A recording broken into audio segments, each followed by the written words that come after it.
take the verse from the Bible app, which is the verse of the day, and we just talk about it. We think about it, like just kind of off the cuff. It's just thinking about it, you know.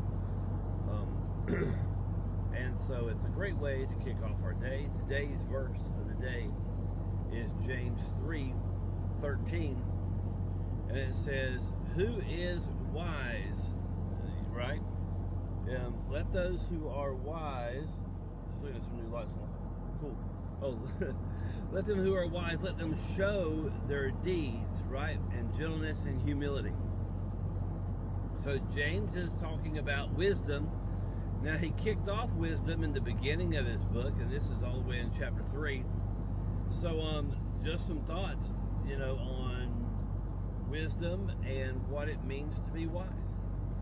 You know, one of the things when it that, like, if I had the time to do, if I had the time to actually edit these videos, they would probably like get a lot more response because people like edited videos.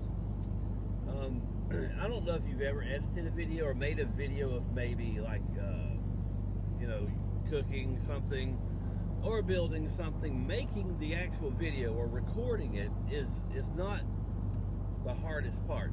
The hardest part is the editing, because you have to edit it down to like just get the basics, and then people watch it, like if it's like an instructional video, and then they do that. Well, you know,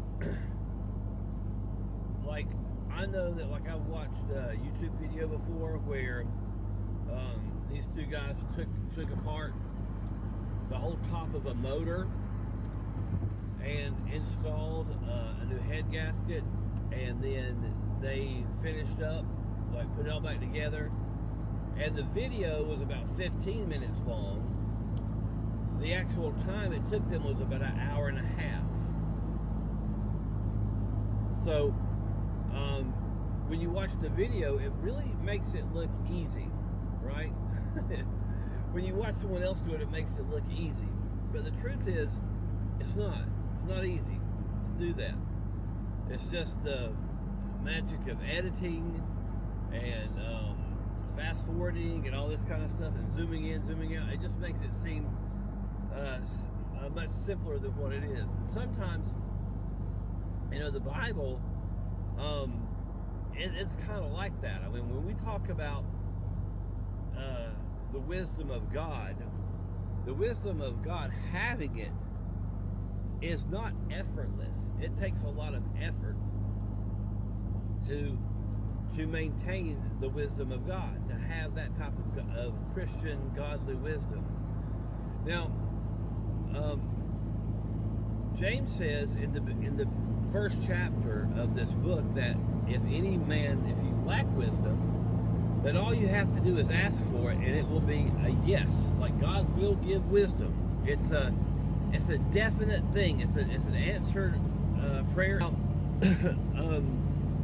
A lot of people think of wisdom, and I think like kind of even like the world's way of wisdom, which seeps into the mindset of others. And the wisdom oftentimes is thought of as what you know and what you have maybe learned through experience that you can then verbalize, like, you know, Confucius say, you know, whatever, and that you have these tidbits of wisdom, and that you can answer a question, help someone with a problem, whatever, and then that's wisdom. But according to the scriptures, that is not wisdom, right? It may be a small byproduct of wisdom, but it's not wisdom. Wisdom is living out, right, your life with wisdom in a gentle and humble way.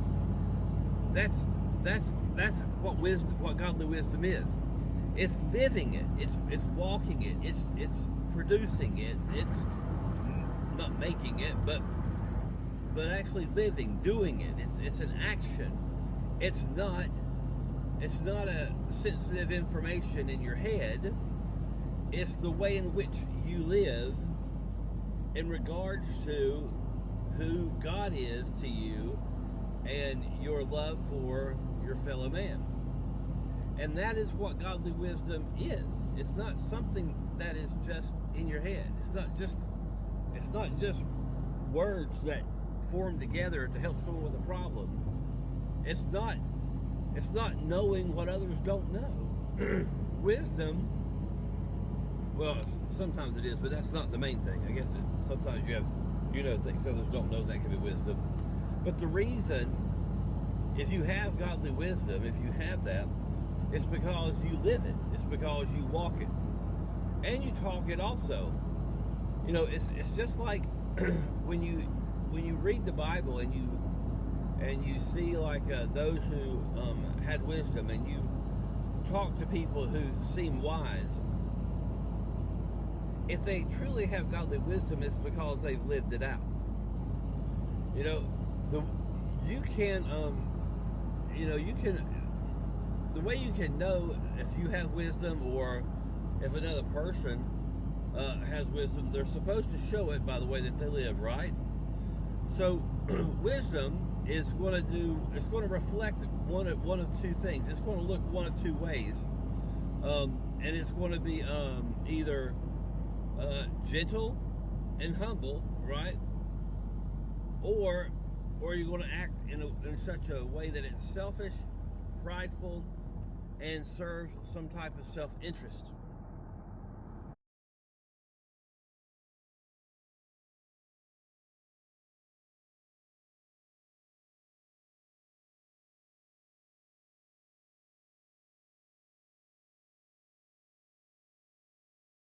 Um,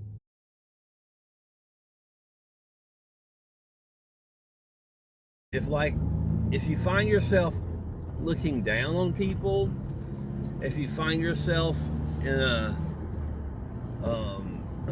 in a situation when you're with people and you're just waiting so they can quit talking so you can say what you need to say, which is going to be better than what they have to say.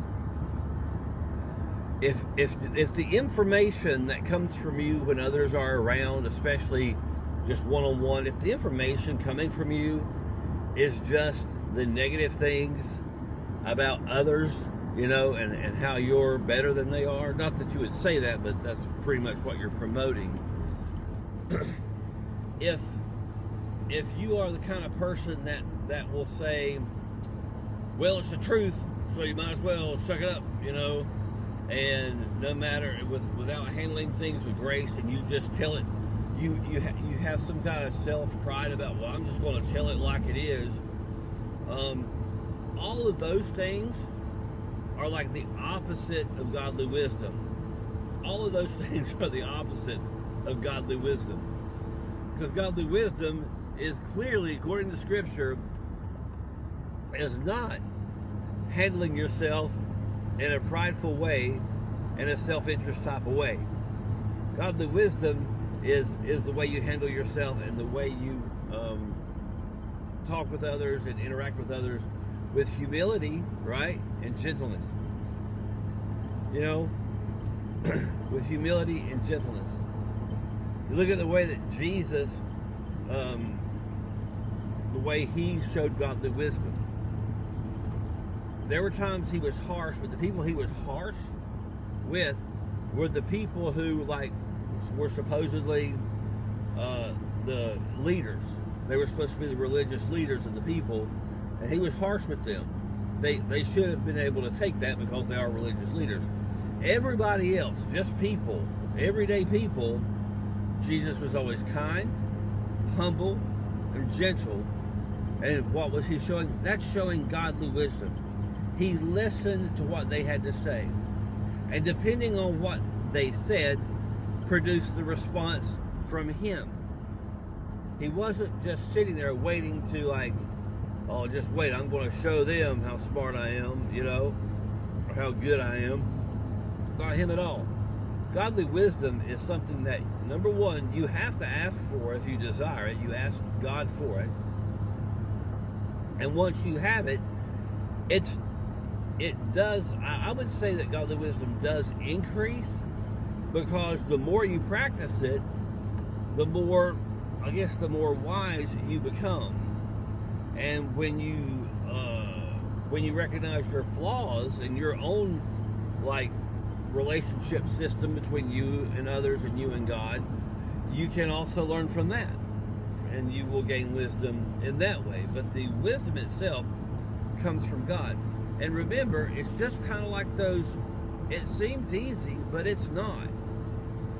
It's not easy, because to be a person who will reflect God's wisdom goes against every bit of human nature that you have. Like, it goes against the nature you were born with. It goes against the way in which the world tells us to think. You know, as I watch, as I've dealt with a lot of young people over the years, when I say young people, I'm talking like students, college students, young adults. A lot of information that they receive now comes via short clips on a social media channel, whatever the greatest and latest is. They learn things via video, and a lot of people, I think sometimes younger people have a misconception that because they've watched a video on it or they have memorized it, that they now understand it and can produce it. But I will tell you that that's not the case at all. If you've ever, again, going back to the beginning, if you've ever watched a video of someone who knows what they're doing and you're trying to duplicate what they're doing, you learn pretty quick that maybe just watching a video is just the beginning of being able to follow through with something that you need to do. And it's the same thing when you read the scriptures. You know, when you read the book of James, it's a pretty tough book to read, because it is very point blank. And as far as like the way we're supposed to live and the truth about God and about Jesus. And this is one of those things. That wisdom is not something you just recite.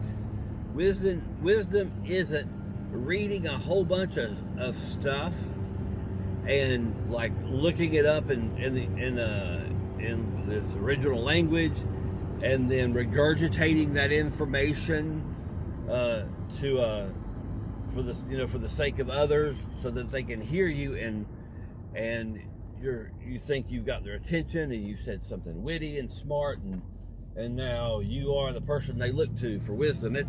It's not that at all. As a matter of fact, people see right through that, and they're thinking, God, that girl or that guy, man, what's up with them? Always trying to like sound smart when they're just not. A lot of people try to do wisdom that way, like you would like watch a YouTube video and be like, hey, yeah, I can do that, but you never really do it. You never really practice it. It is something you have to do every day to practice this wisdom that James is referring to. So I hope that's I guess encouraging. I always find it encouraging when I read the book of James, because he is very matter of fact. I like that in people. I like people who are very matter of fact. And he has a depth of understanding that I know that none of the other disciples have, in that he was Jesus' brother. So people say half brother, and you understand when we say that, because God was Jesus' dad. But anyway, the point being is that this guy knows.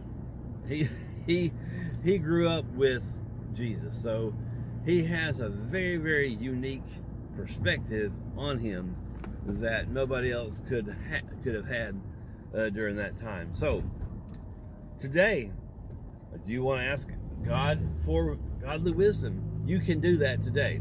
It takes a few seconds. God says He will give it to you, right? He will then like bring that forth through the Spirit in your life. But it's not wisdom until you practice it. To know it is not to know it. I mean, to know it is really not to know anything until you practice it and carry it out. And just like a lot of stuff, it's a lot harder than it looks. Not that it can't be done, and not that you can't do it, you can, but it's harder than it looks. So, guys, I hope you have a good one, and we will talk to you very soon. See ya.